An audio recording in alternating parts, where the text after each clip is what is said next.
Bonjour à tous, donc voici le deuxième cours d'histoire-géographie à distance avec cette vidéo qui donc est cette fois-ci avec un nouveau cadrage.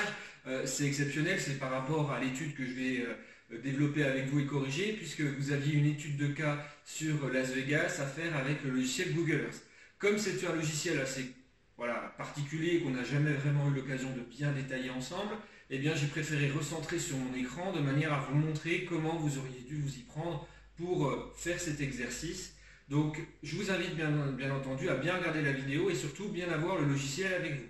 Alors je vous rappelle les différentes règles encore une fois qu'il faut respecter puisqu'il y en a encore qui ont du mal à s'adapter on va dire à ce travail à distance.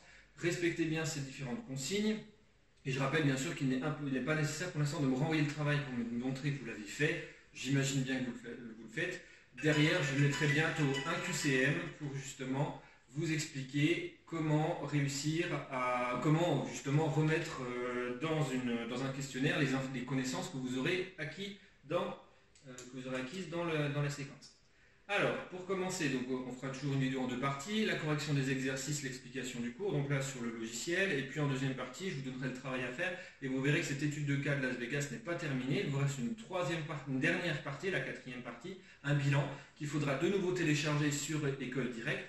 Donc comme certains ont encore du mal aussi à télécharger des documents sur École Directe, je terminerai cette vidéo par une nouvelle explication de la manière dont il faut télécharger les choses sur École Directe dans l'espace de travail de la classe. Alors, il faut normalement avoir le diaporama avec vous pour pouvoir travailler. Donc là, précisément, plus que le diaporama, je vous invite à avoir la fiche d'activité et le logiciel Google Earth ouvert et de reprendre les étapes avec moi de manière à vous familiariser un peu avec cet outil puisque c'est on va dire l'outil est quand même utile aussi plus tard dans l'année, voire l'année prochaine ou dans 2 ans. Donc plus vous arriverez à le maîtriser et à l'utiliser on va dire de manière fluide, plus ce sera pratique pour vous dans les années futures. Alors, posez bien vos questions sur le fil de discussion. Donc dans votre diaporama, vous avez donc cette diapo qui vous montrait le début de l'étude de cas. J'espère que dans votre cas, vous avez bien écrit le titre de la séance, que vous avez bien montré qu'il y avait une activité Google Earth et que vous avez mis le récapitulatif des parties de cette étude de cas. Donc on va passer maintenant à la correction en situation avec le logiciel. Donc c'est pour ça que vous deviez télécharger dans un premier temps un document qui s'appelait étude de cas Las Vegas. Donc pour ensuite ouvrir ce document, c'est très simple, il nous suffit de double-cliquer dessus et cela vous ouvre automatiquement le logiciel Google Earth. Donc on va le faire. Donc moi j'avais déjà ouvert le logiciel pour que ça aille plus vite et ça vous centre directement sur l'étude de cas qui est ici. Alors, la première de vos questions était de voir déjà où se situe donc l'étude de cas, c'est-à-dire Las Vegas. Donc la ville, c'était bien entendu Las Vegas, mais il fallait bien entendu aussi regarder dans quel pays et dans quelle région. Alors, il suffisait de dézoomer sur le logiciel pour se rendre compte que déjà Las Vegas, même si vous ne saviez pas cette information à l'avance, se situe donc dans ce pays qui s'appelle les États-Unis. D'accord ? Et quand justement vous pouviez rezoomer sur l'étude de cas, vous rendiez compte que Las Vegas se situe dans l'état du Nevada. Donc la région, c'est bien l'état du Nevada. Donc, pour pouvoir voir les différents symboles et voir les différentes parties de l'étude de cas, il faut bien entendu cocher les onglets qui sont sur la partie latérale de Google Earth. Alors, on va commencer avec la première partie. Donc, cette partie qu'on va donc cocher et on va se rendre compte qu'il y a des points qui apparaissent. Alors, ces points, c'est moi qui les ai rajoutés donc, avant de vous envoyer le document. Et vous avez un certain nombre de choses. Alors, remarquez que j'ai mis une souris un peu plus grosse et en jaune de manière à ce que vous puissiez voir vraiment là où je clique, puisque c'est quand même plus pratique pour vous après pour réessayer de faire l'étude de cas. Donc, en cliquant sur la partie 1, on pouvait remarquer que des points apparaissent, mais aussi une zone qui était donc encadrée et colorée, qui était donc la zone principale qu'il fallait étudier. Alors, il fallait dans un premier temps commencer à aller regarder les différents lieux que je vous avais indiqués dans cette partie 1. Alors, j'ai mis des symboles différents. Vous aviez donc la zone de travail, vous aviez une petite caméra qui en fait, vu sa forme, ressemble un petit peu à un satellite, donc de manière très, on va dire, tiré par les cheveux, hein. Mais bon, l'objectif était quand même de montrer qu'ici il y avait un symbole différent des autres. L'objectif était de voir un point de vue satellite. Donc ça tombe bien, Google Earth, c'est de base des plans satellites. Donc il suffit tout simplement de se centrer sur le lieu et de regarder ce que l'on voit à l'écran. Quand par contre vous aviez donc un appareil photo, ça veut dire qu'il fallait essayer de trouver une photographie dans la zone proche du point. Et bien entendu, quand vous aviez le petit bonhomme du Street View, ce qu'on retrouve aussi sur Google Maps par exemple, eh bien ça veut dire qu'on peut tout simplement aller se mettre dans un lieu qui a été donc mis finalement en image par la société Google et qui permet donc d'aller finalement voir en 3D la ville de manière assez réaliste. D'accord ? Alors, on commence avec le premier point de vue, le point de vue A qui était donc un point de vue satellite. Donc, si on se centre sur la zone, si possible, enlever la partie colorée, parce que bien entendu, c'est un peu jaune ici. Hein. Donc, vous enlevez la zone colorée, vous voyez qu'on trouve finalement un lotissement, donc pavillonnaire, avec énormément de maisons qui sont organisées de manière très, on va dire, c'est très bien organisé, c'est quelque chose de très compact. On voit que c'est une zone assez dense, que ce sont des maisons individuelles, j'espère que vous l'avez bien représenté, et que derrière vous avez même des maisons avec un peu de verdure, voire même des piscines. C'était intéressant par rapport à nos thèmes qui comportent notamment les ressources. Donc c'était la première chose à voir avec ce point de vue. Donc c'est un lotissement d'habitat, d'accord? On n'est pas dans une zone de travail, une zone de loisirs, on est bien dans une zone d'habitation. Pour le point de vue B, donc je vous avais indiqué de toujours revenir en arrière. Ça vous permet quand même de revoir la vue d'ensemble plutôt que de passer d'une zone assez, on va dire, zoomée sur une autre, ce qui n'est pas forcément pratique pour voir la distance entre les deux points. Donc en revenant en arrière, ensuite, on va voir le point de vue B, qui se situe bien donc dans la zone de travail numéro 1. Et là, il était demandé de voir avec ce point de vue B, donc une photographie qui était proche de la zone. Donc on arrive déjà à deviner ce que c'est en regardant le point de vue satellite, mais si on prend une photographie, par exemple ici, eh bien on se rend compte que ici nous sommes face à un golfe. Donc on est donc dans un golfe qui se situe donc dans la périphérie de Las Vegas. Après, donc c'était ce qu'il fallait remarquer et qu'il y avait également donc des points d'eau qui étaient positionnés dans ce golfe. Après avoir vu le point de vue B, on va passer au point de vue C, qui est cette fois-ci donc un point de vue en mode Street View, qui est forcément sur une route, puisque c'est ce qu'on va retrouver normalement sur Google Earth pour pouvoir avoir un point de vue qui soit un point de vue virtuel. Donc, quand on prend le bonhomme Street View qui est ici, on va venir sur la route à l'endroit qui est indiqué, et on va pouvoir donc voir ce qui se passe quand on est dans le logiciel. Alors, si on regarde, eh bien, on se rend compte du paysage qu'on peut retrouver dans le Nevada autour de Las Vegas, c'est-à-dire un paysage désertique. D'accord, hein, on a très peu de végétation, c'est plutôt quelque chose d'assez décimé au niveau végétal. Donc on est dans une zone quand même désertique, une zone de désert chaud. Hein, d'accord, on n'est pas du tout dans un désert froid, on est dans un désert chaud. Ce qui va contraster par rapport à ce qu'on vient de voir dans les deux premiers points de vue. On a vu pas mal de verdure quand même qui était représentée, pas mal d'eau aussi. Donc ensuite le dernier point de vue de la partie 1 était un point de vue de nuit. Ce point de vue de nuit, je l'ai pris, au départ c'était une vue à 360 degrés qui était disponible à un endroit de la ville. C'est pour ça qu'il était en dehors de la zone de travail, sauf que ce point de vue a disparu. Mais on peut quand même revoir un point de vue nuit en se centrant sur la zone. Normalement, si je le retrouve, avec les différentes photos, si je ne les ai pas, c'est bizarre, c'est en train de charger. On se rappelle, il y a des problèmes de connexion en ce moment. Donc, si on prend par exemple ce point de vue, on se retrouve avec un point de vue nuit et on voit à quoi ressemble Las Vegas de nuit, qui est quand même aussi une ville assez réputée par rapport à ces paysages urbains nocturnes. Donc, on voit que les lumières sont extrêmement nombreuses, que tous les bâtiments sont éclairés, illuminés. On a de nouveau un point d'eau qui est donc devant ces bâtiments qui sont des hôtels. Hein. Donc nous avons énormément de lumière, énormément d'électricité qui est dépensée. C'est vraiment ce qu'il fallait remontrer par rapport à cette partie numéro 1. Alors, après avoir vu tous ces points de vue, vous devez me dire quelles ressources sont rares et quelles ressources sont chères ici. Quand on voit les différents points de vue, on peut imaginer, vu qu'on est dans un désert mais qu'on est dans une ville qui utilise un certain nombre d'énergie, que l'eau et l'électricité doivent être assez chères. L'eau, vu la situation géographique, puisqu'on est dans une zone où l'eau est assez rare, et l'électricité, parce qu'on a une utilisation abondante, et donc qui veut dire qu'on a énormément de consommation électrique dans la région.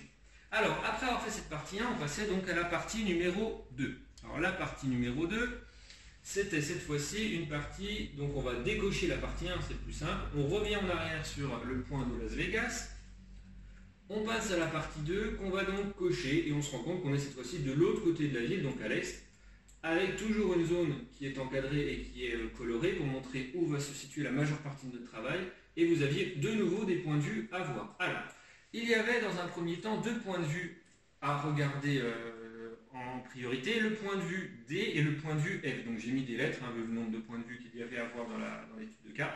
Donc le point de vue D étant ici avec cette fois-ci, vous avez vu un espace surligné en surbrillance et qui permet d'ouvrir finalement une nouvelle fenêtre. Donc on va tout simplement déjà se centrer sur la zone. Donc le point de vue D qui est donc au centre de cette zone d'eau, de cette étendue d'eau. Et quand on clique sur finalement sur le lien, on voit donc apparaître une explication qui indique qu'ici vous êtes en face du lac Mead, et qui est ce lac qui sert à alimenter en eau les États de l'Arizona, du Nevada et de Californie, qui fournit près de 20 millions de personnes et des grandes surfaces agricoles dans la région. Donc on a déjà une première réponse pour expliquer comment on arrive à fournir de l'eau à autant de personnes. On a tout simplement un lac qui est dédié à ce problème. Alors, c'était ce qu'il fallait noter dans les informations utiles, montrer que c'était donc un lac qui sert à alimenter plusieurs États, dont 20 millions de personnes et également des surfaces agricoles. Donc c'était donc le nom du lieu, lac Mead.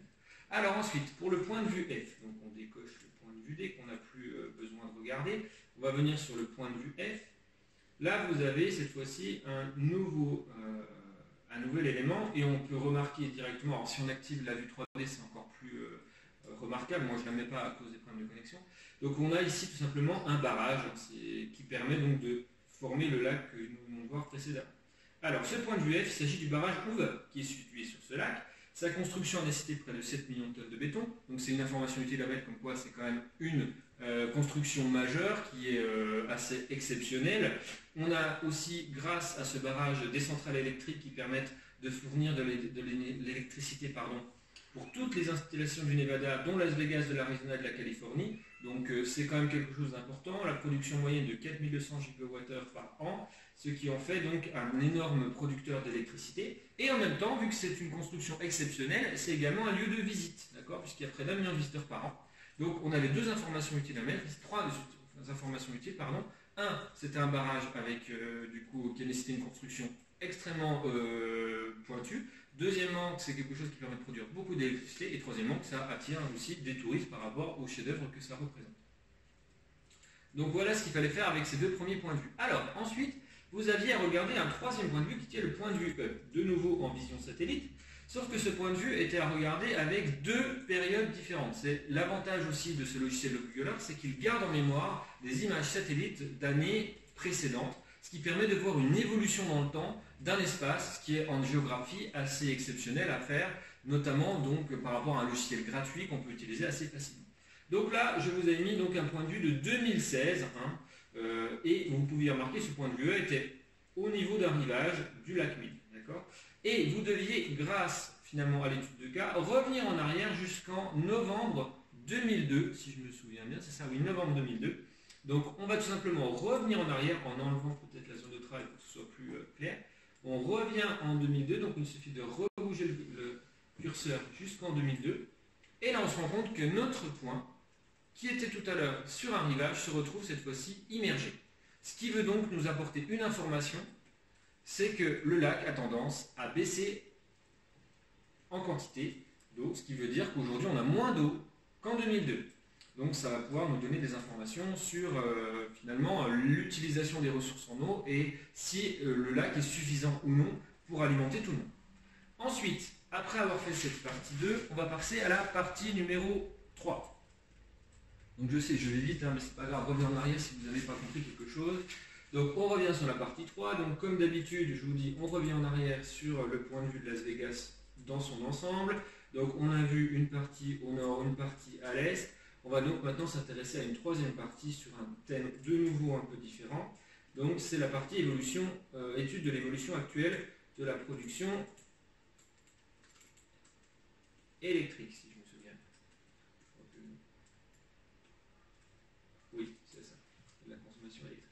Alors, quand on coche la zone, on se rend compte cette fois-ci c'est une grande zone qui se situe à environ 100 km au sud-ouest de Las Vegas. Et vous avez donc ici une zone un peu plus étendue que tout à l'heure, où il y a des choses à remarquer, donc avec notamment 3 points de vue. Alors le premier point de vue qu'il fallait regarder, le point de vue G. Alors, l'objectif ici, c'était de compléter un tableau que vous avez normalement reproduit dans votre cahier, qui permettait de voir finalement une observation, ensuite regarder la ressource qui était mise en avant dans la zone et à quoi sert cette ressource. Alors, le premier point de vue, si on regarde où il se situe au sud de la zone. Il suffit de regarder une photographie. Alors, je vais peut-être enlever la zone. Ah, mais je suis resté en 2002 là par exemple. Donc là, il y a une erreur. Il faudrait revenir en 2016 ou 2019, il n'y a pas de souci. Donc c'est peut-être quelque chose que vous avez constaté. Hein. Attention, faites attention de bien garder la bonne année. Là, on se rend compte qu'en 2002 déjà, il n'y a rien. Donc c'est normal, c'était quelque chose qui s'est construit bien plus tard. Et donc on va revenir cette fois-ci en 2010, allez, on va venir en 2018.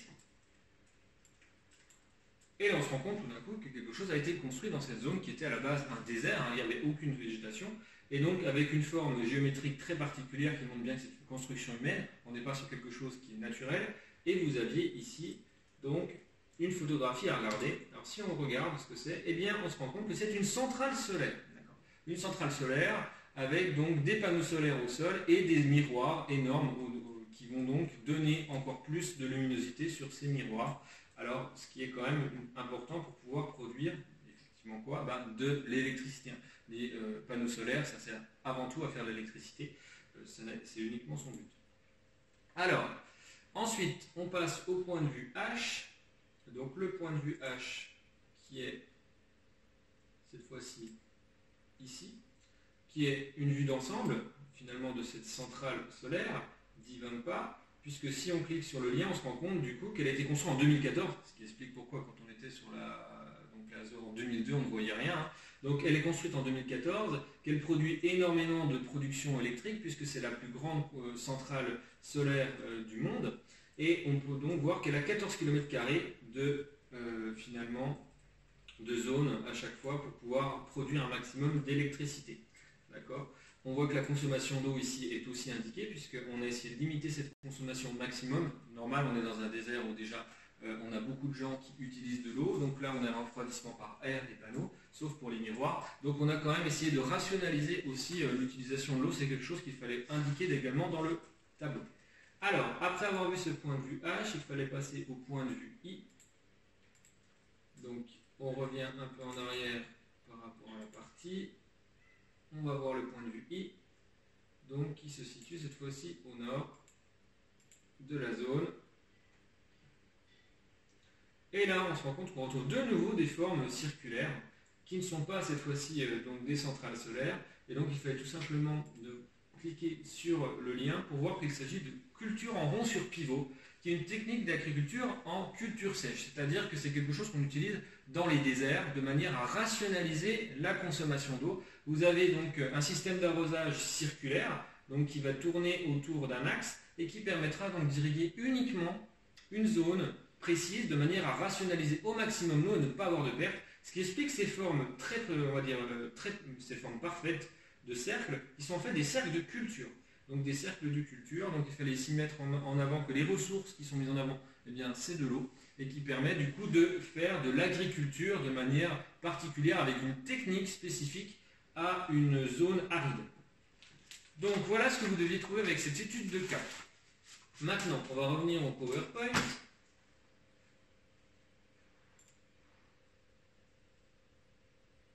Alors, on a donc bien vu la fiche d'activité qui est complétée normalement Las Vegas, États-Unis, Nevada. On a bien mis que les ressources sont rares et chères donc, dans l'eau et l'électricité. Je vous explique maintenant ce qu'il faudra faire pour la prochaine fois. Alors, il faudra déjà télécharger sur École Directe dans l'espace de travail de la classe la fiche de synthèse sur Las Vegas. C'est une nouvelle fiche PDF qu'il faudra de nouveau recopier dans le cahier ou imprimer, c'est vous qui voyez. Et vous devez compléter cette carte mentale, puisque c'est une carte mentale de synthèse, avec la correction que je viens de vous donner et les éléments que vous avez pu rajouter, parce que je n'ai pas tout dit. Bien sûr, j'essaye de limiter le temps de vidéo, donc il y a des choses que je n'ai pas complètement détaillées comme en classe, mais j'ai essayé de vous donner l'essentiel, du moins, pour pouvoir réussir à bien voir les différents détails. Et après, bien entendu, on regardera ce que vous avez fait lors de la prochaine vidéo mardi, où on corrigera finalement cette carte mentale. Alors, je vais vous montrer maintenant, en dernier lieu, comment télécharger les documents sur l'espace de travail pour ceux qui ont encore du mal à le faire. Alors, dans un premier temps, il faut aller sur École Directe. Alors attention, il faut être connecté avec son compte élève. Les comptes de famille ne permettent pas d'aller télécharger des documents, ni de voir les espaces de travail. Donc ça peut expliquer des problèmes de visibilité des dossiers pour certains. C'est des comptes élèves qui sont importants. Le compte famille n'est pas pareil, ne permet pas de voir les mêmes choses. Donc avec le compte élève, on va sur l'espace de travail, donc avec ici, vous pouvez voir sur la barre latérale, donc l'onglet espace de travail. Vous avez normalement, donc là j'ai enlevé une zone parce que moi j'ai énormément d'espace de travail, mais vous en avez normalement très peu. Il y a le discussion histoire 5e BC par exemple, c'est là où vous devez normalement poser vos questions. Et vous avez en bas par exemple espace de travail 5e B. Si vous êtes un 5e B, vous voyez cet espace de travail, vous allez cliquer dessus. Quand vous cliquez dessus, vous allez donc avoir apparaître ici quelque chose. Alors normalement, dans la première étape, vous ne voyez pas apparaître encore tout ce que vous voyez au bas de l'écran. Il faut d'abord aller dans là où vous avez la zone qui est entourée avec un cercle rouge au-dessus, c'est-à-dire Cloud. Attention, il s'agit bien du Cloud ici. Vous avez un autre Cloud qui est dans la barre latérale avec le petit nuage en dessous de l'espace de travail. Ça, c'est votre Cloud, donc il n'y a rien dedans à part ce que vous déposez vous. Nous, on n'y a pas accès, donc ce n'est pas celui-là, c'est pas du tout la même chose. Donc vous êtes dans le Cloud de l'espace de travail. Donc vous cliquez sur Cloud au-dessus et là, vous allez voir apparaître différents dossiers. Ici, vous voyez par exemple pour les 5e B, donc il y a un dossier d'art plastique, un dossier d'histoire géo, un dossier des SVT notamment. Donc bien sûr, avec moi, c'est l'histoire géo qui va compter. Si vous allez en art plastique, vous allez avoir tous ces soucis pour trouver les documents. Une fois que vous avez cliqué dessus, vous allez trouver un certain nombre de fichiers. Depuis le début de l'année, j'en ai déposé un bon paquet, puisqu'on travaille dessus depuis le début de l'année. Alors, il faut, pour retrouver le bon document que je dépose en dernier, aller classer les documents par date. Donc c'est le premier cercle, le cercle au centre qui vous montre comment faire. Vous classez par date, il faut cliquer 2 fois, puisque la première fois que vous cliquez, vous allez avoir un listing qui va du plus vieux au plus récent. L'objectif étant plutôt de voir les plus récents en premier. Donc vous cliquez 2 fois, vous voyez du coup apparaître les plus récents. Et ici, vous voyez par exemple que j'ai déposé ce matin donc le bilan de l'étude de cas de Las Vegas en PDF, de manière à ce que vous puissiez le lire tous de la même manière. Il suffit donc après de regarder donc le bon document et d'aller télécharger, c'est l'équivalent donc du dernier cercle. Vous le téléchargez, vous l'enregistrez bien entendu dans le dossier d'histoire-géographie. Et avec ça, après, vous pouvez travailler. Voilà, c'est la fin de cette vidéo. Posez vos questions sur l'espace de travail de discussion s'il y a des problèmes. Merci.